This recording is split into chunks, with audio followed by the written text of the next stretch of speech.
Caitlin Clark has changed the face of women's basketball. Yet Sue Bird, one of the sport's most respected veterans, seems determined to downplay it. Her recent podcast comments didn't just critique Clark's fans. They framed them as a problem for the game. But what stood out even more was Bird's unwavering support for players from her alma mater, even as Clark's record-breaking career continues to reshape the sport. If you're here for the real story and not the filtered version, subscribe. And if you're sticking around for the next meltdown, you better definitely subscribe. That contrast points to something deeper than opinion, a personal agenda disguised as professional insight, and a dangerous one at that. In an era where women's basketball is finally drawing the spotlight it deserves, Clark has become a symbol of progress, bringing in new fans, elevating ratings, and driving financial growth. Yet Bird's dismissive tone reveals a fear of losing control over the narrative. As someone in a position to influence the national team, her comments risk becoming more than just talk. They threaten fairness. This controversy isn't just about two players. It's about whether the sport will reward merit and momentum or be held hostage by the past. Sue Bird went on a podcast and basically set the internet on fire. Not because she dropped some motivational advice or reflected on her long, decorated career. No, because she took a swing at Caitlin Clark and her fans. In a clip that quickly made the rounds, Sue didn't hold back. She called Clark's supporters toxic, aggressive, and too loud, arguing they disrespect the game and the players who came before her. That alone would have stirred up backlash, but it's who said it, and how, that turned this into a full-on media storm. This wasn't a random hot take from a casual fan. This was Sue Bird, USA Basketball's managing director, a WNBA legend, a figure who quite literally helps decide which players represent the United States in the Olympics and other major international events. Her words carry weight, and in this case, they landed with the force of a mic drop no one asked for. Especially when she pivoted from talking about Clark's fans to defending her own favorites from UConn and dismissing Clark's entire impact as overhyped. Has been nothing short of a game-changer. Since stepping into the WNBA, she's shattered records, sent ratings through the roof, and packed arenas across the country. Families, kids, and first-time viewers are all tuning in for her. Yet Sue's comments made it sound like this wave of new energy is more of a threat than a victory. And here's where it gets worse. Sue didn't just critique the fandom. She made it personal. Without naming Clark directly, she implied the attention around her was undeserved. She said the sport had always been great, that these new fans didn't understand its history, and that the obsession with one player was distorting the narrative. When you're in charge of selecting who makes the national team, that sort of framing feels more than just opinionated. It feels... Sue Bird has always been vocal, and that's part of what made her such a respected leader on the court. But leadership also means objectivity, especially when you're tasked with shaping the future of women's basketball on an international level. Her defense of Paige Buchers, another UConn product, and her simultaneous dismissal of Clark's accomplishments left many viewers wondering, is this about basketball, or is it about protecting legacies? The UConn connection can't be ignored here. Sue is a proud alumna. She's part of that dynasty. So when she rides for Paige and players from her circle while downplaying Clark's influence, it doesn't read like balanced analysis. It reads like turf defense. And the internet noticed. Fans, analysts, and former players started asking why a key decision-maker in USA basketball is speaking with such clear favoritism. The emotional toll on Caitlin Clark isn't something we see directly, but it's felt. The constant noise around her, the micromanagement of her performance, and now this, being slighted by a powerful figure in women's basketball, sends a clear message. No matter how much she does, it might never be enough for the old guard. And it's not just a personal attack. It's a potential career-altering one. Because when someone like Sue Bird speaks, it affects locker rooms, media narratives, and yes, roster decisions. Clark's shot at representing Team USA could be undermined not by talent gaps, but by internal politics and quiet grudges. That's a hard pill to swallow for someone carrying the weight of a new generation on her back. The backlash to Sue's comments was immediate. People pointed out the contradiction between what she said and the hard data. Clark has broken viewership records, outsold veterans in jersey sales, and made the WNBA a conversation point for fans who had never tuned in before. If that's toxic, then it begs the question, what exactly are we protecting? Sue's framing of Clark's rise as a problem instead of a breakthrough shows just how deep the discomfort runs. Change is hard for traditionalists, and when someone like Clark disrupts the status quo, there will always be pushback. But to see that pushback coming from someone in power, not just an ex-player, but a person in charge of selecting the future face of American women's basketball, feels more like sabotage than critique. Clark hasn't responded directly to Sue's podcast rant, and honestly, she doesn't have to. Her game is doing the talking. But this isn't the first time she's taken hits, not just on the court but off it. The physical play against her has sparked its own headlines, with multiple hard fouls, targeted plays, and minimal protection from officials. It's starting to feel like there's an unspoken effort to humble her, to put her in her place before she gets too powerful. That effort, intentional or not, is being reinforced by voices like Sue's. And when Clark goes down with a hit or gets jawed by veterans, some of that aggression now feels justified in the minds of fans because of the narratives coming from the top. There's a reason fans are rallying behind Clark. She's not just putting up numbers. She's shifting the culture. She represents accessibility. She's not from an elite pipeline or a coastal dynasty. She's Midwest, grounded, and wildly relatable to girls who never saw themselves in the sport before. That's part of what makes the backlash so loud. It feels like an attack on more than just her. It feels like a rejection of every outsider trying to break in. The shots Sue Bird took weren't just verbal. They reinforced an idea that some voices matter more than others. That unless you come from a certain lineage, your influence is suspect. But the scoreboard says otherwise. The ticket sales say otherwise. The viewership numbers say otherwise. And the energy in every sold-out arena where Clark plays, that says more than any podcast ever could. Despite the fallout, Sue Bird hasn't issued any real clarification. She hasn't walked it back or contextualized her words. That silence speaks volumes. It suggests confidence in what she said, or worse, a belief that her position shields her from consequences. But when you are the title of managing director, you don't get to casually take aim at the most visible player in the league without expecting accountability. People are calling for transparency. They want to know how USA Basketball plans to handle this. Can they really let one person's personal bias shape the Olympic roster? Can they ignore the clear conflict of interest when Bird is simultaneously defending UConn players and dragging Clark through the mud? Her jersey. Clark's jersey sales tell the real story.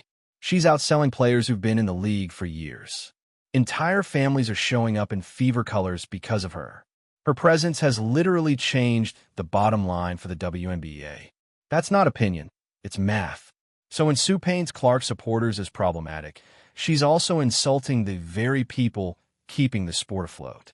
The families who bought tickets, the girls wearing Clark's name to school, the fans who showed up after years of being ignored by mainstream coverage. They're not toxic. They're the reason women's basketball is finally on the front page. This whole situation highlights a bigger issue. It's not just about Clark. It's about the struggle between legacy and evolution, between gatekeepers and game changers. Sue Bird built her name during a time when women's basketball had to fight for scraps of attention. And now, when someone like Clark brings the sport to new heights, the reaction isn't celebration. It's skepticism. That tension between old-school icons and new-age stars isn't going away. But what matters now is how the people in charge respond. Will they let personal feelings get in the way of progress? Or will they step aside and let the game grow? Because at this point, the world isn't asking for permission to cheer for Caitlin Clark. They're already doing it. The Clark effect isn't subtle. It's seismic. Press conferences used to be quiet affairs for the Indiana Fever. Now, every post-game media scrum feels like a national event. Journalists from all over show up. Entire questions are about Clark's influence, her impact on the league, and how the WNBA is finally breaking into mainstream sports conversations. That shift didn't come from nowhere. It came from Clark's performance, her charisma, and her undeniable magnetism on and off the court. And yet, even with all of that in full view, Sue Bird reduced this entire phenomenon to toxicity. That's what stings. Not just for Clark, but for the thousands of fans and young girls looking to her as proof that being loud, confident, and excellent is something to be celebrated, not condemned. When Bird uses her microphone to push a narrative that minimizes those voices, it creates a ripple effect. And whether she intended it or not, the message landed. Your enthusiasm isn't welcome here. There's something deeply ironic about someone who benefited from a closed system now trying to gatekeep the new one. Sue Bird rose through the ranks when access and visibility were rare, and back then, support came from small, loyal pockets of fans who had to dig just to find games. Now the sport is everywhere, streaming, trending, breaking records. But instead of embracing the scale-up, Sue is side-eyeing the spotlight, questioning whether it's the right kind of growth. That disconnect feels generational, yes, but it also feels strategic. Sue has relationships, connections, loyalties. Her preference for players like Buchers isn't just a coincidence. It's deeply tied to her past and the structures that built her. So when a disruptor like Clark comes in and rewrites the rules, it's not just unfamiliar, it's uncomfortable, especially for those who had to fight to be seen under very different circumstances. The tension between Sue Bird and Caitlin Clark has gone from subtle to systemic. At first, it was easy to dismiss as a difference in philosophy. One wanted to honor the past, the other represented the future. But now it's clear that this isn't just a clash of ideals. It's a collision of agendas. Bird holds a position of institutional power. Clark holds cultural power. And when the two meet, it's not always pretty. Fans see it. Players see it. Media sees it. When the person in charge of selecting Olympic athletes uses her platform to publicly criticize the most influential rookie the league has seen in decades, it doesn't feel impartial. It feels personal. It calls into question whether Bird can truly be trusted to separate her own feelings from what's best for the national team. And if she can't, then who holds her accountable? Clark has had to keep her composure through all of this. The media whirlwind, the online debates, the constant targeting during games, none of it has thrown her off her path. But that doesn't mean it doesn't wear on her. There are clips where you can see the exhaustion in her face, not from the physical grind of the season, but from the pressure of carrying a movement on her shoulders while still being second-guessed at every turn. It's not just about proving herself anymore. It's about surviving a system that wasn't built for her kind of spotlight. Clark wasn't groomed by an old guard pipeline. She didn't come pre-approved by the sports royalty.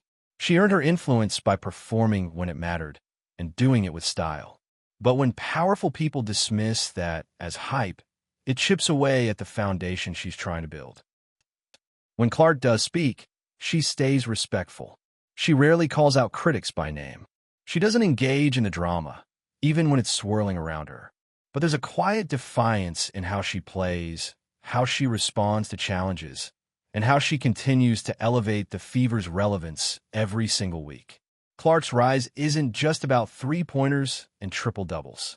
It's about how she's made herself the face of a new generation without compromising who she is. She's unapologetically competitive, vocal when needed, and still grounded. That combination makes her a threat to those who prefer their stars polished by a system rather than forged by disruption. And the more she wins people over, the louder her silence gets when others try to tear her. Sue Bird hasn't been photographed with Clark since the controversy blew up. The optics say everything.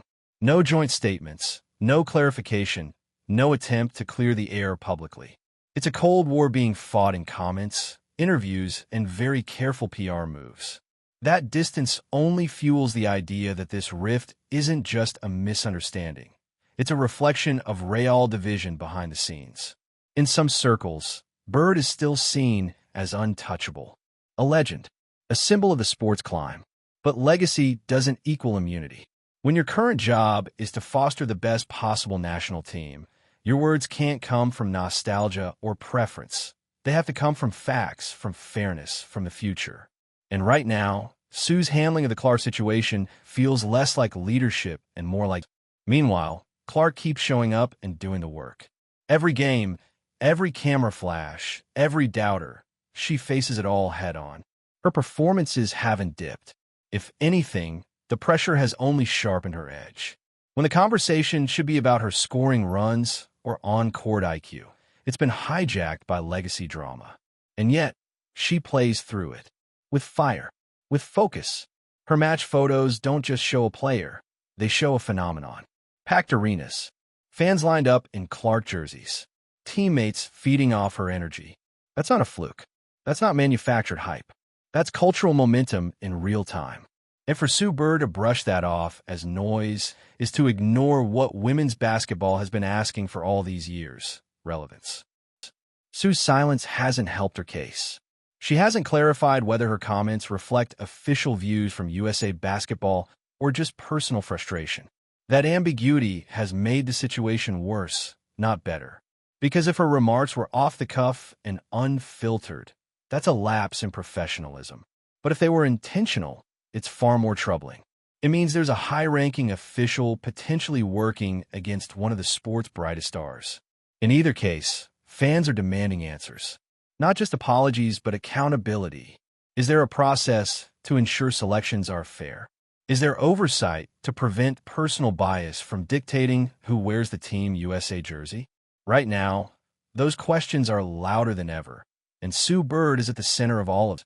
Look at Clark's close-ups during games, and you'll see it. The constant intensity, the frustration when calls don't go her way, the determination to prove herself. That's not just the face of a competitor. That's the face of someone carrying the expectations of an entire league while navigating landmines planted by her own industry's elite. She knows what's being said about her. She knows the whispers, the subtweets, the subtle digs. But she also knows what she brings to the game. And while she might not say it out loud, her face says it for her. I'm not going anywhere. That resilience is exactly why so many fans see themselves in her. She's not bulletproof, but she doesn't flinch. The physicality Clark has endured this season hasn't been subtle either. She's been targeted. She's taken hard fouls, questionable hits, and plenty of elbows that never got called. Some say it's just part of being a rookie.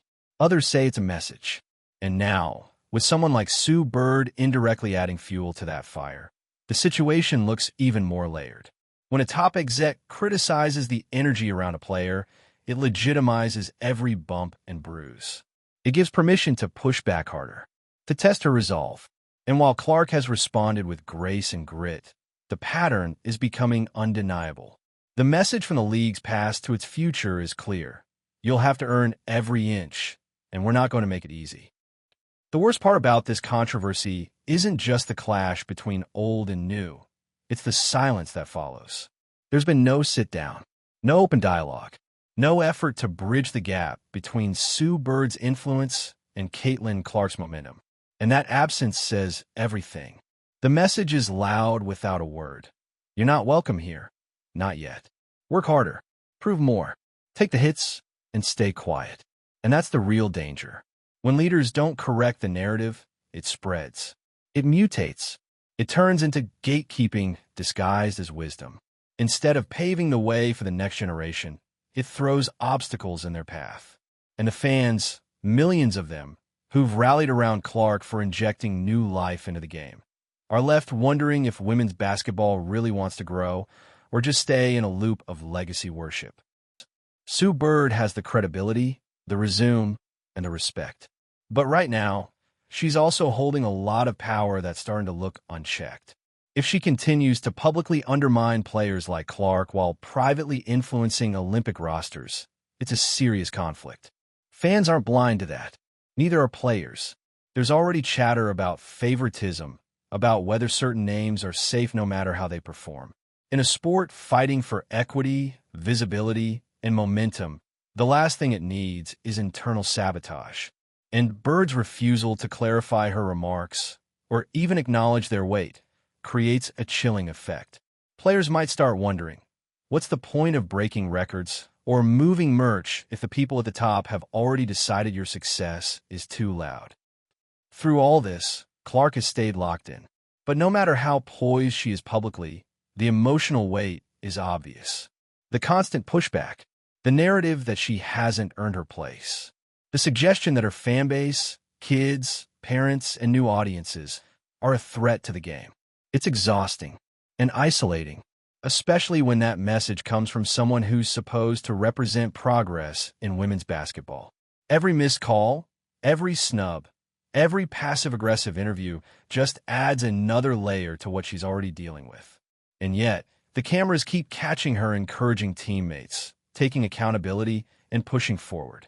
That perseverance doesn't get enough credit, especially when she's up against more than just her opponents. She's battling a whole system that seems determined to humble her. Jersey. But no matter how much resistance she faces, the receipts keep piling up. Clark's jersey isn't just a bestseller. It's a symbol that girls from all over the country now have someone to root for. Someone who looks like them, plays like them, talks like them. Every arena she walks in feels like a home game. That kind of impact isn't manufactured. It's earned. Merch sales, sold-out stadiums, national headlines. You can't spin that as overhyped. That's not toxicity, that's transformation. The fact that it's being dismissed by someone in leadership shows just how uncomfortable some people are when real change shows up. And maybe that's the point. Clark isn't playing the game the way it's been played before. She's rewriting it, and the old guard doesn't know how to react. Clark may not respond with clapbacks or drama, but her game keeps doing the talking. When the lights are on, she shows up. When the pressure is high, she elevates. And when the noise gets loud, she stays grounded. That's why her following isn't just hype, it's loyalty. People see themselves in her fight. They respect the way she keeps her head down while the world debates her value. And when she does speak, it's with intention. Graceful but not soft. Focused but not robotic. She knows exactly what she's doing.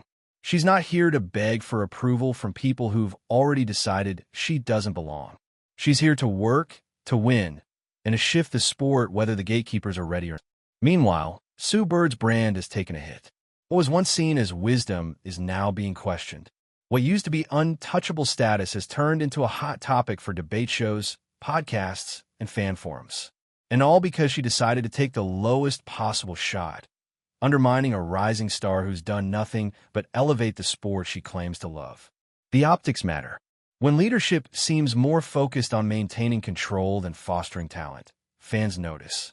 They start asking harder questions about fairness, about transparency, about whether the people making decisions actually reflect the values they preach. And if Sue Bird wants to maintain her credibility, she'll have to face those questions sooner or later. Because as Clark keeps showing up, game after game, it becomes harder to ignore what's really happening. She's changing the sport, whether some people like it or not. The crowds, the cameras, the coverage. That's not a fluke. That's what happens when you break the mold. This situation isn't just about Clark and Bird. It's about the future of women's basketball. Will it cling to its past and the people who protected it? Or will it embrace the chaos of real, modern growth? Loud fans and all? Clark's done her part. She's elevated the league, brought in money, and created a pipeline of new viewers. Now it's time for leadership to decide. Are they going to evolve or get left behind? If you've been watching this unfold and you've got thoughts, drop them in the comments. Who do you think should be on the Olympic roster? Is it time for shake-up at the top? Make sure you hit that like button, subscribe if you haven't already, and share this with someone who's been following the drama too. Let's keep the conversation going, because women's basketball is changing, and we all deserve a front row seat.